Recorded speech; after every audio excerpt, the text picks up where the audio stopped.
Hello mga amigas, for today's video magluto day ita og shrimp. Kanina shrimp kay dako kayo ni siya og first time pa nako jud ni nakakitag in. So ano yan hitabo guys? So karon kay holiday man. Naunta mi adtuon dito sa office.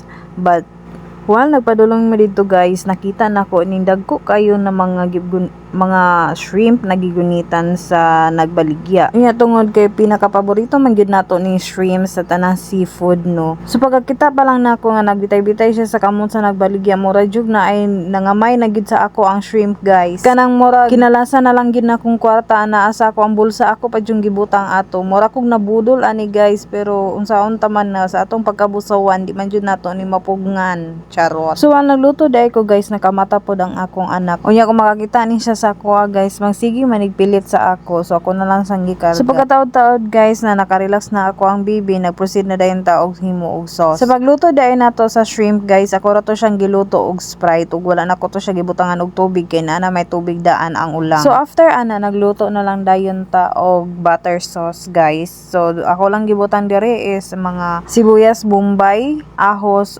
paprika, magic sarap, salt, sugar o paminta powder. So ato lang na siyang ginamix tapos ato lang na siyang pabukalon gamay nga na mag-boiled siya para ma-mix good niya ang ato ang mga ingredients. Og after ana ato na dayong ipang mix ang ato ang shrimp.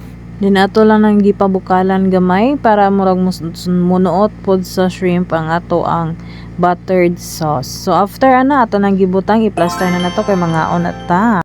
Ug unsa pay dugayan, so ato nang gipantawag ang ato ang mga kasapi guys. Ug enjoy pa kay si Julia og tabi guys, pero sa tinuod lang gusto na kay na siya mukaon. So unsa pay dugayan, magampo lang ta, then let's attack na.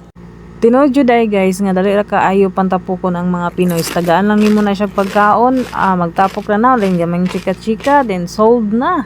So pagkahuman na guys kay holiday man, so gitabangan sa ako ang baby iyahang papa na maglimpyo aning iyahang motor kay murag isa na gyud ni katuig nga walay limpyo kay kung malimpyo siya ay hapon magulan. So siguro maong gitapulan na og limpyo. So after ato nila naglimpyo guys, ako na pod gitabangan sa ako ang baby kay dili man ni siya magpabutang, gusto mo magpakarga. So wala tay mahimo kun dili i-appeal siya sa pagtrabaho. Bantay bitaw pagkadako dili mo tabang. Charla. Og sa diha nakulangan mi sa amo ang gipangluto guys kay gadako lang to siyang shrimp. Pero gamay ra iyahang sulod. Ang nahitabo si Ate Widilin wala ni gid kakaon. So mao nang wala na siya dito sa market guys, wala mo siya diri pagkaon namo.